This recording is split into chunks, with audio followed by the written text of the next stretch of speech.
ये वेक्टर ऐसे समझ लो, ये एक्स एक्सिस, ये वाई एक्सिस, ये ऐसे कोई वेक्टर है, ठीक है। ये वेक्टर आर जो है ये इसके साथ एंगल बना रहा है अल्फा, इसके साथ बना रहा है बीटा, इसके साथ बना रहा है गामा। अब ये cos alpha cos beta cos gamma निकालना है, तो जिनको हम क्या बोलते हैं, डायरेक्शन कोसाइंस। जो एंगल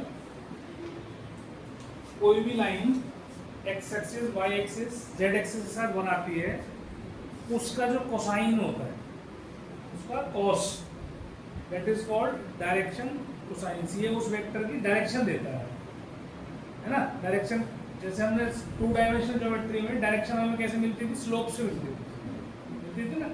ऐसी 3 डायमेंशन में आपको, क्योंकि तीसरा भी डायमेंशन आ गया, उसमें हमें डायरेक्शन कोसाइंस उसकी डायरेक्शन समझ में आ गई बात। अब कैसे निकलता है, अगर मैं कहूँ कि कॉस अल्फा मुझे निकालना है, तो कॉस अल्फा का वैसे फॉर्मूला क्या होता है, कॉस थीटा क्या होता है, a dot b upon a modulus b modulus. ये आपको पता है कॉस थीटा का फॉर्मूला है। तो कॉस अल्फा क्या होगा, ये वेक्टर डॉट आई कैप, क्योंकि मैंने पिछली क्लास में आपको बताया था इसका आई cap J cap K cap ही कंपोनेंट वेक्टर होते हैं। एक्स एक्सिस के लिए आई कैप यूज करते हैं, वाई एक्सिस के लिए जे कैप और जेड एक्सिस के लिए के कैप। तो इसके साथ अगर हम इसको समझ लो आर मॉडुलस है तो, और ये आई कैप का मॉडुलस, ऐसे हो गया, ऐसे होगा ना। इसके साथ करोगे तो क्या आ जाएगा, x y dot i j dot i तो 0 हो गया, के डॉट आई भी 0 हो गया, एक्स डॉट आई 1 होता है तो एक्स आ गया, और ये 1 हो गया, 1। तो कॉस अल्फा क्या आ गया, क्योंकि ये यूनिट वेक्टर है तो इसका मॉडुलस 1 होना चाहिए। समझ में आ गई बात। ऐसे ही अगर हम कॉस बीटा निकालें तो वो ऐसे आ जाएगा, देखो, क्योंकि अब जे के साथ आएगा तो वाई आ जाएगा, और कॉस गामा निकालें तो जेड अपॉन, ठीक, समझ में आ गई बात। एक तो ये cos alpha cos beta cos gamma ऐसे निकाल सकते। दूसरा, अब अगर हम इस x की वैल्यू इससे निकालें तो मॉडुलस आर कॉस अल्फा, ये बहुत इंपॉर्टेंट है, क्वेश्चन आएंगे इसके ऊपर। y निकालें तो आर मॉडुलस कॉस बीटा, और z निकालें तो आर मॉडुलस कॉस, ये तीनों निकल आए। समझ में आ गई बात। अब इन तीनों वैल्यूज को यहाँ डाल दें तो r vector r modulus cos alpha into i cos beta into j cos gamma into k, ये हो जाएगा। देखो एक्स की जगह r modulus cos alpha, y की जगह r modulus cos beta, z की जगह आर मॉडुलस कॉस गामा। तीनों को जब इसमें पुट कर दिया मैंने, सब में से आर मॉडुलस बाहर आ रहा है कॉमन, तो cos alpha into i cos beta into j cos gamma into के आ गया। तो ये अब आपको वेक्टर मिल गया। ये कहाँ यूज होगा, जिस क्वेश्चन के अंदर आपको दे रखा होगा कि भाई ये एक वेक्टर है, it is making an angle of so and so with x axis, so and so with y axis and so and so with z axis, vector निकाल। तो आप इस तरह के क्वेश्चंस में इसको अप्लाई करोगे जब आपको अल्फा बीटा गामा कुछ दे रखे होंगे जो वो वेक्टर बनाता हो। अभी मैं करवाऊंगा तो वहाँ काम आएगा, ठीक है, ध्यान रखना इसको, इंपॉर्टेंट क्वेश्चन। दूसरी बात, अगर मैं इसको मॉडुलस निकालूं इसका, तो क्या आएगा भाई, x square plus Y square plus Z square का अंडर रूट, या कह लो इसका तो ये हो जाएगा x square y square z square. कितनी बात समझ में आती है सबको। अब क्योंकि ये सब की वैल्यूज है मेरे पास, यहाँ डाल दूँ, इसकी जगह आर मॉडुलस का स्क्वायर कॉस स्क्वायर अल्फा, इसकी जगह आर मॉडुलस का स्क्वायर कॉस स्क्वायर बीटा, और इसकी जगह आर मॉडुलस का स्क्वायर कॉस स्क्वायर गामा। तो इससे आर मॉडुलस का स्क्वायर कट जाएगा, आपके पास क्या आ जाएगा, यही आ जाएगा। देखो ये भी एक बहुत इंपॉर्टेंट रिलेशन है कोसाइंस के बीच में, cos square alpha plus cos square beta plus cos square gamma is equal to 1। समझ में आ गया सबको? तो आगे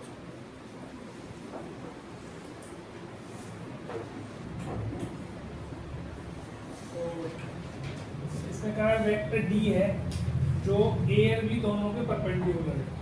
तो हमने बताया था आपको कि जब भी दो वेक्टर एक दूसरे के परपेंडिकुलर होते हैं तो उनका डॉट प्रोडक्ट 0 होता है। तो एक तो ये इक्वेशन बन गई, d vector is perpendicular to B vector. तो इसका मतलब क्या दे रहा है हमें, डी डॉट बी भी हमारा 0 है और a dot b dot a भी 0। एक तो ये कंडीशन। दूसरा आ गया हमारे पास डी डॉट सी, ये 21 दे रखा है। तो ये फर्स्ट, ये सेकंड, ये थर्ड इक्वेशन आपके पास हो गई।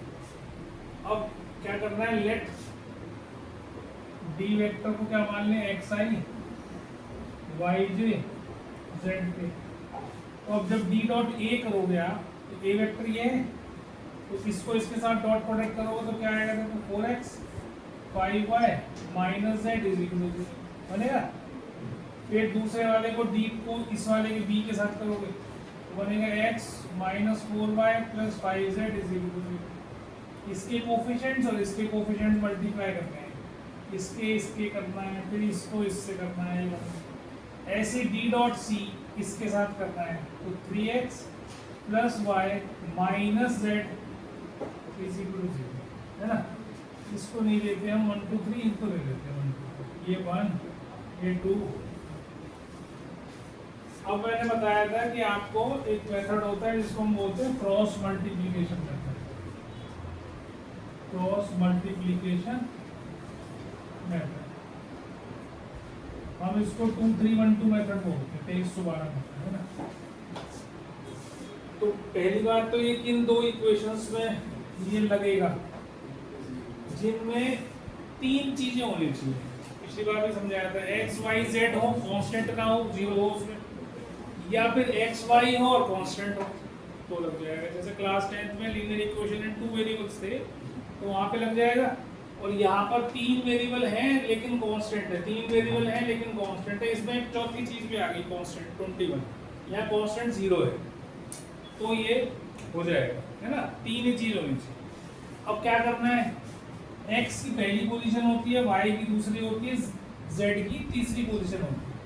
तो आपको इनके कोफिशिएंट्स लिख देने हैं। सेकंड पोजीशन पर y आता है तो 5 और -4 लिख लिया। 3 पे फिर आता है हमारा -1 और 5, कोफिशिएंट लेने, x y z नहीं लेने। यहाँ 4 और 1 लिख दिया, और फिर ये 2 वाला फिर से 5 और -4 आपने यहाँ लिखा। अब इसके बाद आपको लिखना है x is equal to Y is equal to z, ठीक है। समझ में आ गई बात, x is equal to Y is equal to z. अब ऊपर से इसको मल्टीप्लाई करना है, माइनस इसको इससे मल्टीप्लाई करना है, जैसे हम किसमें करते थे, डिटरमिनेंट में करते थे। नीचे down arrow minus up arrow ऐसे करते थे ना। 2/2 का डिटरमिनेंट सॉल्व करते थे तो ये हो गया 25 और माइनस हो गया 4।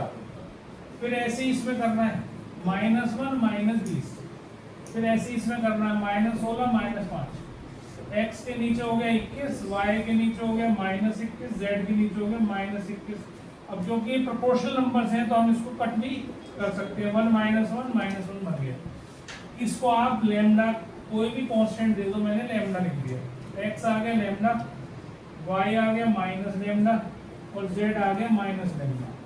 अब इन x y z तीनों को जो थर्ड इक्वेशन बची है इसमें डाल दो, ठीक है। इनको थर्ड में पुट कर, तो ये हो जाएगा 3 lambda minus lambda plus lambda is equal to 21। इससे कैंसिल हो गया, लैम्डा कितना आ गया 7।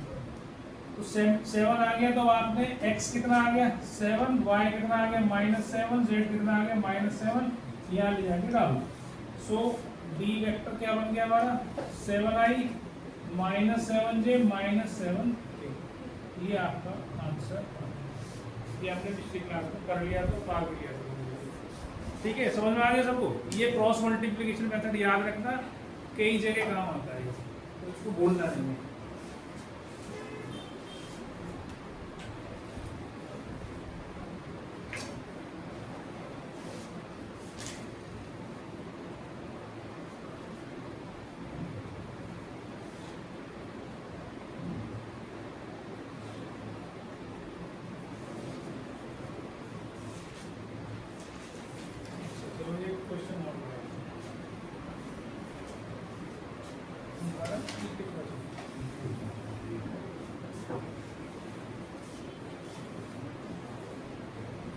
कह रहा है dot products of a vector with vector this respectively are -1 6 5।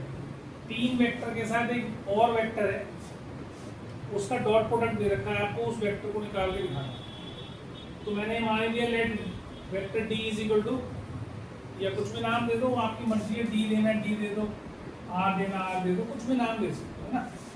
अब इस वेक्टर का इसके साथ डॉट प्रोडक्ट, इसके साथ डॉट प्रोडक्ट और इसके साथ डॉट प्रोडक्ट दे रखा है, तो इससे डॉट प्रोडक्ट करोगे तो क्या आ जाएगा 3x - 5z is equal to -1 हो जाएगा। इसके साथ j तो है ही नहीं इसमें, तो इसको आपने ऐसे सोचा। दूसरे वाले में क्या हो जाएगा 2x + 7y is equal to 6, और तीसरे वाले में हो जाएगा x + y + z is equal to. अब ये तीन इक्वेशंस आ गए आपके पास, इनको आपको सॉल्व करना है, पर आप इसके अंदर क्रॉस मल्टीप्लिकेशन मेथड नहीं लगा सकते। क्यों नहीं लगा सकते? क्योंकि ये x और z में है, भाई दो चीजें हैं इसमें, कांस्टेंट है लेकिन ये x y आ गया, इसमें z नहीं है और कांस्टेंट भी आ गया, तो आप इसके अंदर क्रॉस मल्टीप्लिकेशन मेथड नहीं लगा सकते। तो आप कुछ ऐसा जुगाड़ करो कि ये आपस में सॉल्व हो गया, x y z दे दो। कैसे कर सकते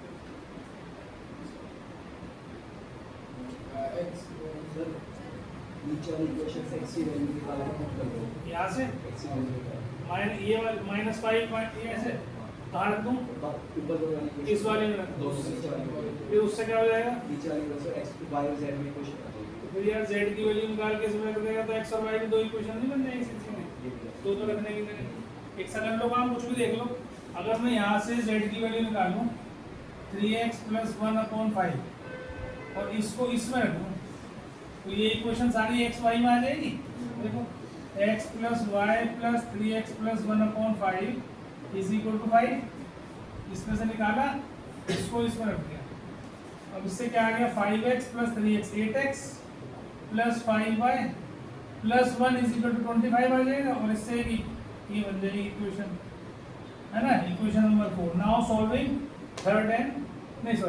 सेकंड एंड फोर्थ, है ना, सॉल्व सेकंड एंड फोर्थ। तो यहाँ पर आपके पास 2x है, यहाँ आपके पास 8x है, तो क्या करो इसको 4 से मल्टीप्लाई करो, तो ये हो गया 8x + 28y 24, और ये कितना हो गया 8x + 5y is equal to 24। ये कैसे करा आपने, इसे करने में y 0 आ गया, तो इससे हमारे पास क्या आ गया, इसमें निकाल लेता हूँ, तो कितना आ गया x आ गया 3, और इसको इसमें डाल दूँ z आ गया 2, 3 3 से 9 + 1 10/5 2, तो ये आ गया हमारे पास x y z। तो अब आपका वेक्टर r क्या हो गया जो माना था 3i 0j + 2, ठीक है, देख लो।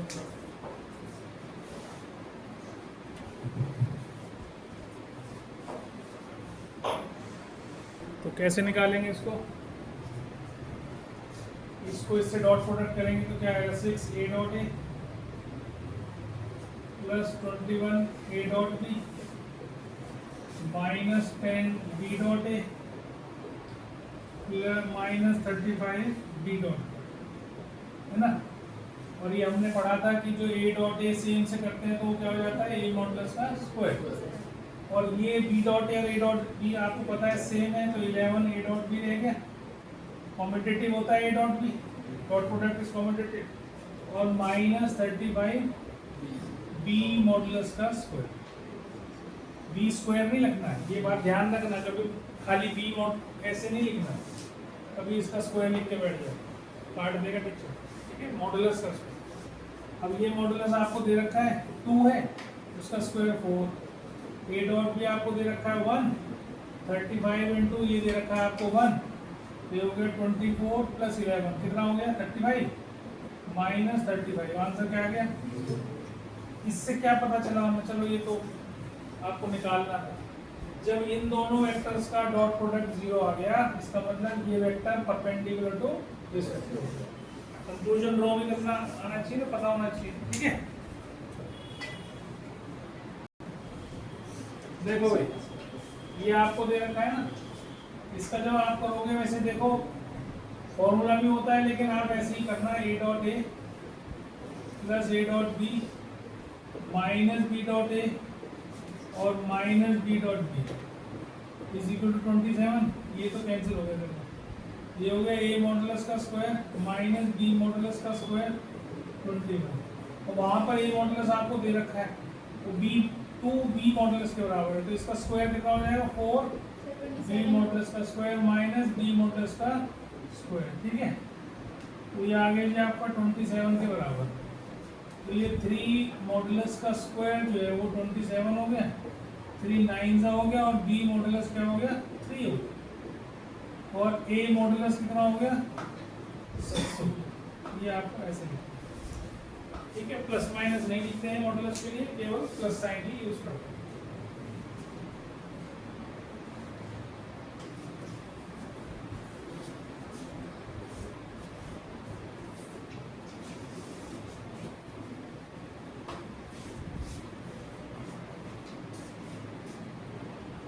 If two vectors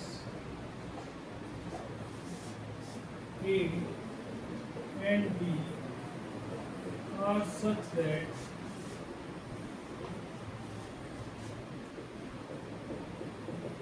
the B modulus 2 and A dot B 6 है, find A plus B का modulus and A minus B का। ठीक है, हटा दो पहले बेटा।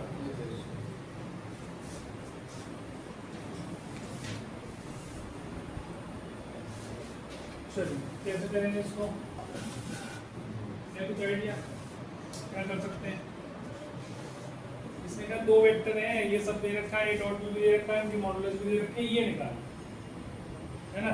तो जब भी आपको a प्लस बी का मॉडुलस या a माइनस बी का मॉडुलस निकालना हो तो हमेशा उसका स्क्वायर करो, क्या कर लो स्क्वायर करो। तो आप ऐसे देखो a प्लस बी के मॉडुलस का स्क्वायर, इसका मतलब क्या होता है ध्यान से देखना है, जब तुम्हें मैंने बताया भी था ऐसे होता है ना, स्क्वायर नहीं लगाना इसमें, कभी स्क्वायर लगाने बैठ जाओ। a प्लस बी का स्क्वायर नहीं है, दो वेक्टर्स का डॉट प्रोडक्ट है। तो जब इसको करोगे तो ये क्या बनता जाएगा, a डॉट ए बनेगा वही, ये भी a dot b, b dot ए और b डॉट बी, और तुम्हें लिख के दिखाना है ना, a मॉडुलस का स्क्वायर, ये 2a dot b plus b modulus का। अब ये आपको दे रखा है 3 का स्क्वायर 9, और ये हो जाएगा 12, और ये हो जाएगा 4, कितना हो गया 25। a प्लस बी का मॉडुलस का स्क्वायर आपके पास 25 है, तो आपके पास a प्लस बी का मॉडुलस क्या जाएगा 5 आ गया। ऐसे ही आप दूसरे वाले के लिए भी स्क्वायर कर देना, जब भी मॉडुलस निकालना हो आपको स्क्वायर करना है। तो वो भी ऐसे ही, अभी मैं ये दो स्टेप नहीं लिख रहा हूँ, वो भी ऐसे ही आ जाएगा, a मॉडुलस का square minus 2a dot B, ये आपको लिख के दिखाने सारे, ठीक है। तो इसका स्क्वायर तो अब आ जाएगा आपके पास 9 माइनस 12 प्लस 4, तो ये हो जाएगा 1। a माइनस बी के मॉडुलस का स्क्वायर 1 हो गया, तो a माइनस बी के मॉडुलस का मॉडुलस हो गया 1। तो ये आपके दोनों आंसर, बस ये दिमाग में रखो कि मॉडुलस निकालना है तो स्क्वायर करो, बिना उसके आप नहीं कर सकते। ठीक है, क्वेश्चन है 2 वेक्टर्स a एंड b। ठीक है, आपको प्रूव करना है कि ये दो वेक्टर्स जो दे रखे हैं, मॉडुलस है B vector plus B modulus A vector, इस ऑर्थोगोनल, ऑर्थोगोनल मतलब परपेंडिकुलर, ठीक है, लिख लो उसको साथ में, परपेंडिकुलर ब्रैकेट डाल के, ऑर्थोगोनल का मतलब होता है परपेंडिकुलर, इस वेक्टर के परपेंडिकुलर। तो जब भी हमें दो वेक्टर्स को परपेंडिकुलर दिखाना है तो हमें क्या करना है, उसका डॉट प्रोडक्ट 0 और हम इसका डॉट प्रोडक्ट करेंगे दोनों वेक्टर्स। एक तो इसका,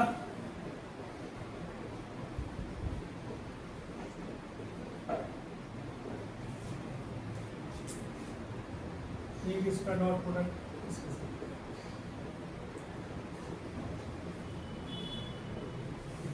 और जो मॉडुलस होता है वो कांस्टेंट वैल्यू होती है ना, modulus of any vector is constant value, तो ये कांस्टेंट है। अब मैं ये दो वेक्टर्स हैं, इनको आपस में मेरे को डॉट प्रोडक्ट करना है। पहले इसको मैं इससे करूं तो ये हो जाएगा a मॉडुलस का स्क्वायर b डॉट b होगा ना, ये और ये मॉडुलस का स्क्वायर हो गया, और ये b डॉट b वेक्टर के बीच में डॉट प्रोडक्ट, और जो कांस्टेंट्स है वो आपस में मल्टीप्लाई हो जाते हैं। ये ऐसे ही है जैसे मान लो मैं 2x - 5y को 3x + 7y से मल्टीप्लाई करूं, तो तुम क्या करते हो, 2 3 से 6 लिखते हो और x और x का डॉट प्रोडक्ट करते हो, मतलब मल्टीप्लिकेशन है तो x स्क्वायर कर देते हो। जैसे यहाँ करा मैंने इसको, फिर इसको जब इससे करा तो -a modulus b modulus b dot a ऐसे लिखूंगा ना। फिर इसको इससे करा b मॉडुलस a मॉडुलस और a डॉट b, है ना जी। और जब इसको इससे करा तो b मॉडुलस का स्क्वायर और a डॉट a, इतनी बात समझ में आती है। अब देखो ये तो दोनों सेम है, ये भी सेम है, तो ये पूरा इससे कैंसिल हो जाएगा। ये क्या हो गया, a मॉडुलस का स्क्वायर b मॉडुलस का स्क्वायर, क्योंकि दो सेम वेक्टर्स का डॉट प्रोडक्ट उसके मॉडुलस का स्क्वायर बना। ये भी आपका यही हो गया, और ये दोनों कट गए, तो क्या आंसर आ गया। तो आप इससे कह सकते हो hence these two vectors are orthogonal या परपेंडिकुलर। डॉट प्रोडक्ट करके दिखाना है।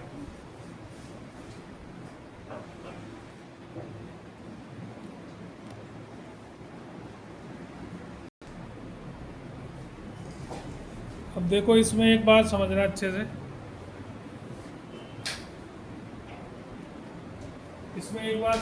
से, यहाँ पर angle between A and B, angle between B and C, angle between C and A, तीनों में से कोई सा भी एंगल आपसे निकलवाया जा सकता है।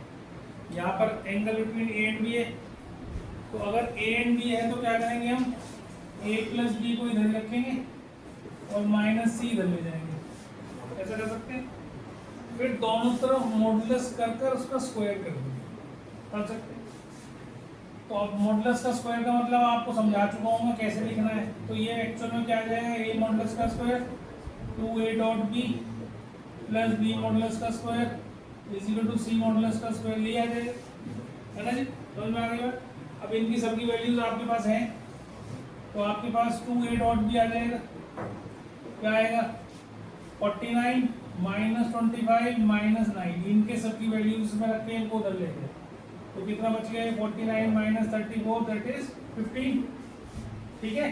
अब इसको क्या लिख सकते हो आप, a modulus b modulus cos theta, ये 15 के बराबर। इनकी वैल्यूज फिर है आपके पास 3 और 5, ठीक है।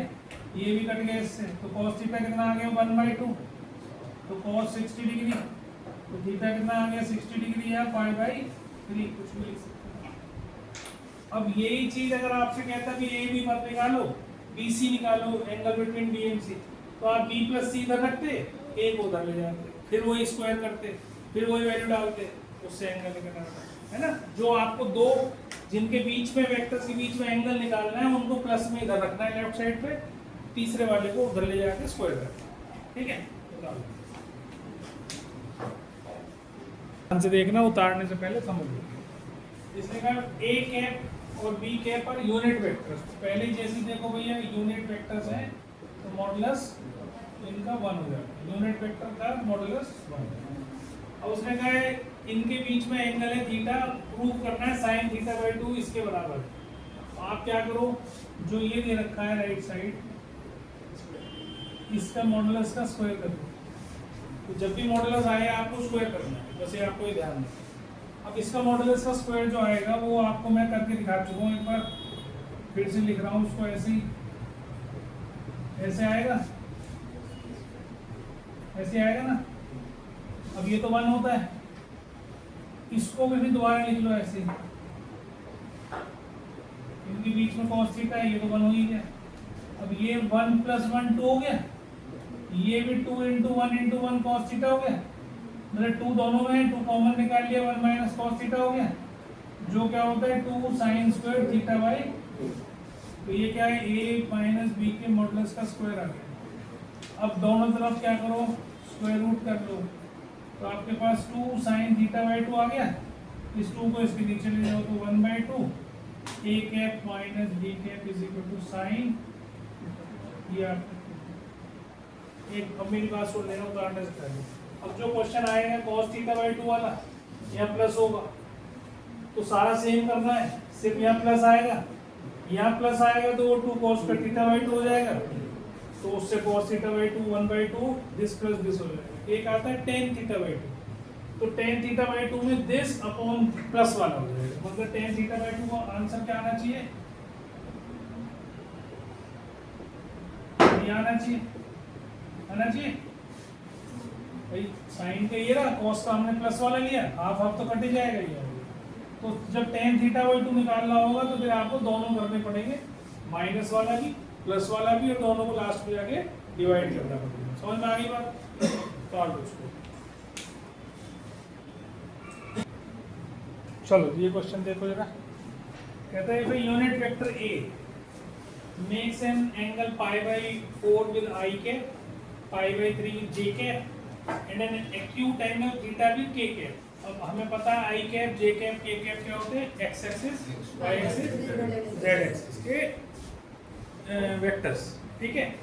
तो आपके पास ये दे दिया उसने, तो हमने अभी एक फॉर्मूला डिराइव करा था, cos square alpha plus cos square beta plus cos square gamma. सबसे पहले जो कराया है 1 के बराबर करा ना प्रूफ। तो अब आपके पास अल्फा दे रखा है पाई बाई 4 मतलब cos स्क्वायर पाई बाई 4, ये दे रखा है cos स्क्वायर पाई बाई 3, और ये दे रखा है cos स्क्वायर थीटा। वैल्यूज दे रखी है अल्फा बीटा गामा की। अब आप इससे वैल्यू निकालो, cos स्क्वायर थीटा कितना हो जाएगा, 1 माइनस ये होता है 1/√2 उसका स्क्वायर 1/2, ये होता है 1/2 उसका स्क्वायर 1/4। तो आपने इसका एलसीएम लिया, 4 माइनस 2 माइनस 1 कितना हो गया 1/4। तो cos थीटा कितना आ गया जी आपका 1/2। अब उसने बोला एक्यूट एंगल, तो एक्यूट एंगल में cos थीटा हमेशा पॉजिटिव आता है। एक्यूट एंगल में cos theta is always positive, less than 90 में फर्स्ट क्वाड्रेंट मतलब पॉजिटिव होना चाहिए। तो थीटा कितना निकल गया हमारे इससे पाई बाई 3 आ गया, क्योंकि cos थीटा 1/2 कहाँ होता है पाई बाई 3। तो थीटा हमारा आ गया, तो पहला वाला काम तो हमारा हो गया, एंगल थीटा निकल गया। अब उसने बोला है find the components of vector A. एक तो वेक्टर होता है, एक उसके कंपोनेंट्स होते हैं। तो कंपोनेंट क्या होते हैं, जैसे कोई कार है, कार बहुत सारे कंपोनेंट्स को मिला के बनी है ना, सबको अलग अलग कर दूं तो वो कार नहीं रहेगी, है ना। तो कंपोनेंट में वही जो पेच भी है, उसमें गियर भी लग रहा है, उसमें पिस्टन भी लग रहा है, सब कुछ लग रहा है, गियर स्टीयरिंग भी लग रहा है, सब कुछ वो कंपोनेंट्स है उसके। तो ऐसी किसी भी वेक्टर के 3 कंपोनेंट, आई कैप वाला, जे कैप वाला, के कैप वाला, उनसे मिलकर बनता है वेक्टर। तो पहले वेक्टर निकालना है। तो वेक्टर के लिए मैंने आपको अभी ये भी करवाया था कि इसके बराबर होता है ना, ये आज ही करवाया है ये। तो आर ये जो है यूनिट वेक्टर है ए, मतलब मैं ए वेक्टर निकाल रहा हूँ और ये इसका मॉडुलस, तो ये तो 1 ही हो जाएगा क्योंकि ये यूनिट वेक्टर है, तो इसका मॉडुलस 1। अब उसने वेक्टर का इसमें यूनिट में कैप नहीं लगाया हुआ है, लेकिन बता रखा इट इज यूनिट वेक्टर। या तो वो यूनिट वेक्टर बोलेगा ऐसे लिखेगा, या फिर वो ए कैप लिखेगा, ठीक है। तो समझ लेना ए कैप हो तो यूनिट वेक्टर, ये 1 हो गया। और cos pi by 4 I, cos pi by 3 जे, और cos पाई बाई 3 के।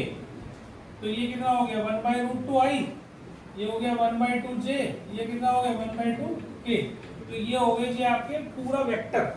और अगर वो कंपोनेंट्स पूछे तो कंपोनेंट्स लिखना है इसके 1/√2 आई, 1/2 जे, 1/2 के। ये कंपोनेंट्स है इसके वेक्टर के। समझ में आ रही बात? बता दो।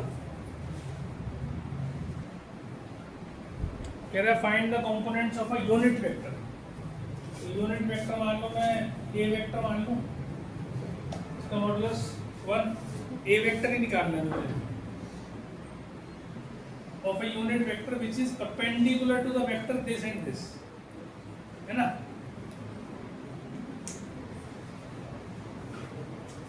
जो वेक्टर है ए, उसको मान लूं मैं एक्स आई वाई जे जेड पे मान सकता हूँ,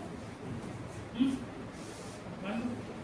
अब ये वेक्टर के साथ इसका जो मान लो, इसको बी मान लो और इसको सी मान लो, उसको नीचे लिख देना, let this be B and let this be C. तो क्योंकि ये वेक्टर इसके भी परपेंडिकुलर है, इसके भी परपेंडिकुलर है, इसका मतलब ए डॉट बी क्या होना चाहिए, 0, और ए डॉट सी भी 0 होना चाहिए। अब इसका डॉट प्रोडक्ट क्या हो जाएगा, x plus 2y minus Z is equal to 0। इससे क्या आ जाएगा, 3x minus Y plus 2z is equal to 0। अरे दो इक्वेशन ही बननी थी, इसे है ही नहीं। तो पहले इन दो इक्वेशंस को सॉल्व करो अपने आप करो। तो सिखाया था ना 2 3 1 2 मेथड, उससे करो, क्रॉस मल्टीप्लिकेशन से देखता हूँ समझ में आ गई कि नहीं। तो इसको कैसे करेंगे, x is equal to Y is equal to Z तो होता ही है, इसको लिखो 2 माइनस 1 2 2 3 1 और 2, तो 4 minus 1 3 minus 3 minus 2 minus 5 minus 1 minus 6 minus 7, ऐसे आ गया। इसको लैम्डा के बराबर है, तो x कितना आ गया 3 लैम्डा, y आ गया माइनस 5 लैम्डा, z कितना आ गया माइनस 7 लैम्डा। अभी लैम्डा की फॉर्म में आए, एक्स वाई जेड नहीं निकला।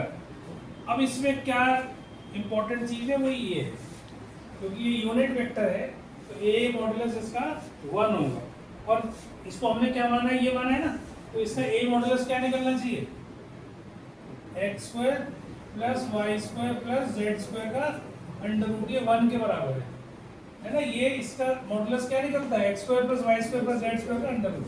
इससे हमारे पास क्या आ गया, X square plus Y square plus Z square 1 के बराबर आ गया, स्क्वायरिंग बोथ साइड्स। अब इसको इसमें डालो तो 9 लैम्डा स्क्वायर, इसका स्क्वायर 25 लैम्डा स्क्वायर, इसका स्क्वायर 49 लैम्डा स्क्वायर। ठीक है, तो ये कितना हो गया, 9 पर 14 14 और 9 कितना हुआ, 83 हो गया। लैम्डा स्क्वायर हो गया 1/83, और लैम्डा क्या आ गया प्लस माइनस 1/√83। और यहाँ पर आपको प्लस माइनस लेना है, क्योंकि मॉडुलस ले रहे हो, मॉडुलस नहीं है, लैम्डा अंडर रूट कर रहे हो तो प्लस माइनस लेना है।